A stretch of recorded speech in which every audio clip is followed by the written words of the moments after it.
Hello guys and welcome to Trace-tainment. In today's video, this cannot be any good news for Vice President Kamala Harris. A lot of people have been understanding what's been going on and they want change. You're about to see why.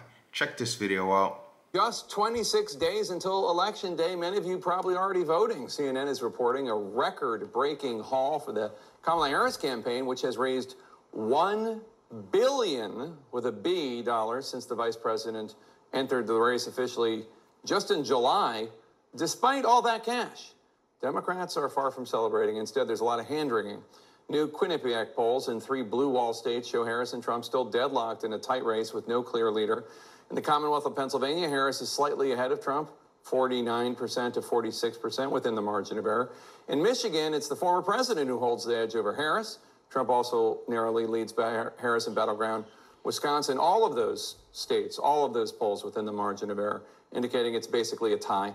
Here now to discuss our political panel, we have talked a lot about how both campaigns have been trying to appeal to white men. One Democrat is concerned there isn't being enough done by the Harris campaign to win over black male voters, specifically in Michigan. Jamal Simmons, who we all know, he's a panelist quite often, a former communications director for Vice President Harris. He told Politico, quote, "I am worried about turnout in Detroit. Do they have the machine to turn people out? There are concerns, and they're not insignificant." Karen? Yeah. Are you concerned? Of course I am. Always. I'm always nervous at this point in an election. I'll also point out that Jamal is from Detroit, so he does know the area quite well. Look, the polls are all over the place. We've seen the data showing that she is a little bit behind the Joe Biden 2020 coalition in a number of places with black voters. So, yeah, look, she's trying to do something that has never been done in 100 days and trying to maximize every minute of every day in communicating with voters. I hope, and I'm glad she's going to do a town hall with CNN. I think it's really important to do as much as you can going directly to voters. I would love to see her do more going directly to talk to black men and Latino men, and let's have it out and let them, talk to her about what their concerns are and make sure that they see themselves in the policy conversation. So as you guys can see, they basically said that this was a tie. You guys can see the numbers for yourselves.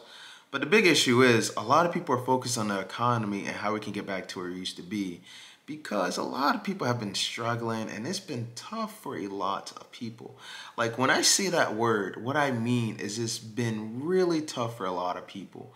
Like it shouldn't be going on like that, Like we have money, we have tons of money being sent elsewhere when in reality we need to put more in our pockets so that we can feed our families, so that we can support our families, so that we can make sure that we have a roof over our head, that we're not struggling to pay bills. That's what it really comes down to.